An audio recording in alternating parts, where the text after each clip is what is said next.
بسم الله الرحمن الرحيم. أفحسبتم أنما خلقناكم عبثا وأنكم إلينا لا ترجعون فتعالى الله الملك الحق لا إله إلا هو رب العرش الكريم. ومن يدع مع الله إلها آخر لا برهان له به فإنما حسابه عند ربه إنه لا يفلح الكافرون.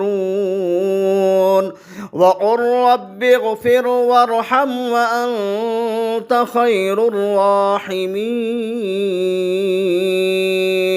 صدق الله العظيم.